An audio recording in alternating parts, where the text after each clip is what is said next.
Pour devenir famille d'accueil au sein de la PAA, dans un premier temps, il faut envoyer un mail qui résume tout votre environnement. Il n'y a aucune famille qui n'a pas de profil pour être famille d'accueil. C'est simplement que nous, on va sélectionner les animaux qui correspondent à votre environnement. Après, les familles d'accueil peuvent avoir des spécificités. Soit être que famille d'accueil chiot, soit être que famille d'accueil chien adulte. Vous allez pouvoir découvrir juste après les témoignages de nos familles d'accueil, Fa chien et Fa chat. Bonjour, je m'appelle Jennifer, du coup je suis famille d'accueil pour la Patte Trigrom depuis maintenant 5 ans. La première pièce qui est réservée pour les petits chatons, il y a tout qui est prêt pour eux, arbre à chat et il y aura encore plein de jouets partout. C'est la maison des animaux. Mes chats justement que j'ai adoptés avec l'association l'année dernière. Alors en profil chat-chien, vu que je suis Fa pour chat et chien, pour les chiens c'est beaucoup de maltraitance. Alors nous on est Fa pour chat sociabilisé.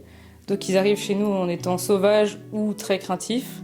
On les sociabilise le mieux possible pour qu'ils puissent rejoindre une famille. Quand le chat arrive à la maison, déjà il est dans une pièce à part, comme une quarantaine, pour qu'il se sente bien, pour qu'il soit pas soit un petit peu comme prisonnier dans un espace qu'il connaît pas, avec des odeurs qu'il connaît pas et tout ça. Ça, quand ça va un peu mieux, on l'intègre à la maison. Il fait vraiment partie à part entière de notre quotidien. On a des chiens aussi et d'autres chats, ça lui permet de sociabiliser avec les autres animaux. Alors pourquoi j'ai voulu devenir famille d'accueil? Parce que déjà la passion des animaux déjà. Et parce que j'estime que beaucoup d'animaux n'ont pas la chance d'avoir une famille, de l'amour et tout ce qu'il leur faut. Nous, on a voulu devenir Fa parce qu'on hésitait à adopter un chat. Je trouvais que c'était un bon compromis pour se rendre compte de ce que c'était un chat parce qu'on n'en avait pas avant. Alors j'ai choisi la Patte de Trigrom parce qu'en fait j'ai fait beaucoup de stages étant jeune là-bas.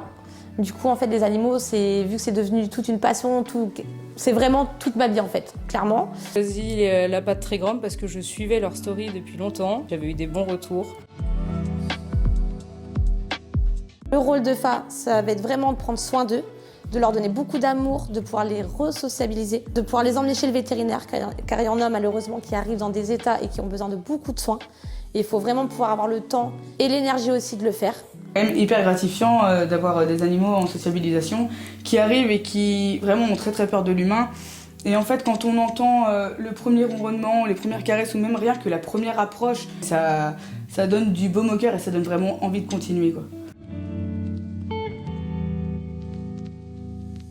En tant que Fa, c'est qu'on a la chance de pouvoir choisir nous, les familles adoptantes qui pourront repartir avec l'animal. De sélectionner ceux qui correspondent le mieux parce que on les connaît mieux vu qu'ils vivent chez nous, donc en fait on les a au quotidien. Une fois qu'on a choisi le dossier, ensuite c'est soit on fait l'adoption chez nous, ça peut être faisable si on peut pas se permettre de se déplacer au refuge et tout, ou alors on peut le faire au refuge directement avec nos responsables des pôles. On a quand même souvent des nouvelles et c'est vraiment gratifiant aussi de savoir que ça se passe vraiment très bien et quand on sait comment ils sont arrivés et comment ils sont maintenant dans leur famille, c'est vraiment génial à voir, quoi. Ceux qui hésiteraient à faire Fa, moi je dirais quand même de se lancer parce que c'est quand même une aventure géniale en vrai. Attention aux âmes sensibles. Quand les chats sont adoptés, parfois on pleure. On ne cherche pas de profil type de famille d'accueil puisque ça va vraiment être un match entre la famille d'accueil et les animaux en attente de famille d'accueil. Une fois que vous avez envoyé votre mail, la responsable du pôle concerné, donc chien ou chat, reviendra vers vous pour vous poser des questions complémentaires. Et après, vous conviendrez d'un commun accord d'un chien ou d'un chat qui pourrait correspondre à votre environnement. Sachez aussi qu'on a des familles d'accueil NAC, donc ça va être principalement des cochons d'Inde et des lapins. C'est le même type de procédure. La responsable de service rentre en contact avec les personnes qui candidatent et on trouve les animaux qui sont le plus en adéquation avec l'environnement de la personne qui se propose.